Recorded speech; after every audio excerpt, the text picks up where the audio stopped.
Hello, everyone. This is JD Calderon, and this is Indie Comics Explained. And today I went over to my local comic shop, which is Royal Collectibles in Astoria, New York. So if you're ever in Astoria, great shop.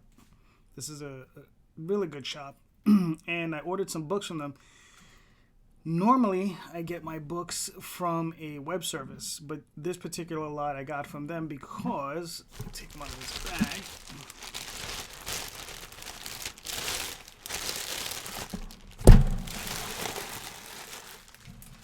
Avatar was having a sale on their graphic novels.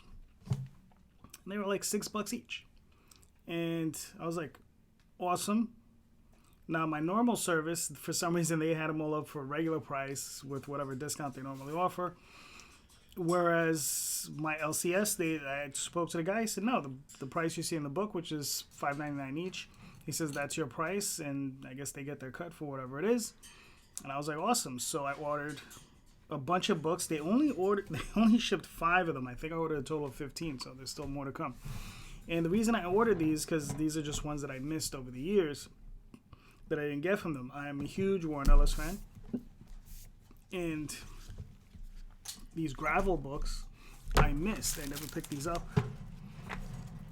And these are in full color. These are relatively old. Find a date. Well, 2009, so I guess not 10 years. This was during a period when Warren Ellis, he had already done Authority, he had already done Planetary, and he had moved on, and he actually, at the time, didn't want to do any work for Marvel and DC. I just think things got a little rough, probably financially for him, doing indie stuff, because, there's just not a lot of money in it. And these days, Avatar's moved in another direction. They worked with a lot of big-name writers. They would hook them up with artists. And they would be able to put out these weird, strange books. But I think now, everybody just runs the Image. So this is Gravel. This is number 2 or number 3? This is volume 3, so I'm missing number 2. I know I ordered it. It'll probably come in the next batch. This is Absolution. I believe this is Christos Gage. Some weird superhero stuff. Usually, the thing with their books is they were like ultra violent. And I think that's the one thing that Avatar really let them get away with, is just you can just do anything. So this one's Wormwood. Chronicles of Wormwood, The Last Battle by Garth Ennis. So that's pretty cool. Yeah, and that's usually the thing. These books are usually more hyper-violent than anything else that was normally put out by most publishers. And they would just let the writers do whatever they wanted to do. That's one thing I enjoyed about these books is Karen Gillan, Mercury Heat.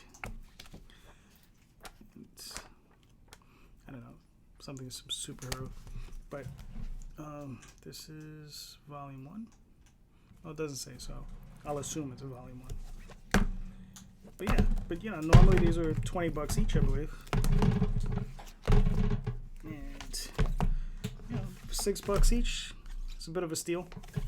So I said, why not? I still have, like I said, about 9 more of these to come. So I'm looking forward to those. Now on to my review of Baltimore by Mike Mignola, Christopher Golden, Ben Stenbeck, and Dave Stewart. This is the Omnibus Volume 1. I already ordered Volume 2. This is right in the Mignolaverse. This is another piece of awesomeness. This goes right along on my shelf with right next to BPRD, Abe Sapien, Hellboy, all those great books. It's a fantastic book. It's about a man who was in World War I, in the trenches, discovers that the dead were being eaten, or at least the blood was being lapped up by these strange-looking vampires. He was being attacked by one. He attacked a vampire, one of these creatures, these large bats. Found out they were vampires, and he had awoken this vampire. These vampires, they had slumbered for thousands of years, and they didn't really know who they were. But by him attacking this giant bat, it had awoken the consciousness of this entity, and he became really malignant. He had a huge scar on his face, and he went after Baltimore, or Sir Baltimore. He's a lord, or Lord Baltimore in the story, and he kills his entire family, his mother, his father, his wife, and he even goes after his friends, afterwards. And basically, Lord Baltimore went on a rampage, slaughtering all the vampires. There was a plague set loose by the vampires on humanity. Humanity is a wreck, and he's out there and he's just slaughtering every vampire he can get his hands on, hunting down this one particular vampire. And he goes through the various stories, and it's really awesome. This is, I think, is I guess the equivalent of Robert E. Howard's Solomon Kane for me, because it feels like the normal man who's possessed, who's going out there fighting all the evil he can get his hands on. And it was just really great stuff. And and Lord Baltimore feels he's cursed by God. He cannot die until all the evil is dead, and he's constantly suffering himself. The artwork is, just great looking artwork. And like I said, just lots and lots of fun. This is fantastic. I really enjoyed reading this. Over 500 pages. There's some back matter. There's, covers, sketches, all kinds of things. So this is a great book. I would definitely suggest to anybody. It's $34.95 on the cover. You could probably find it for a bit cheaper on one of the online services. Great book, though. So definitely a suggestion. I love all these books. I'm looking forward to the second one, as I'm looking forward to all the whatever new BPRD they're going to be putting out in this format. So thanks, guys.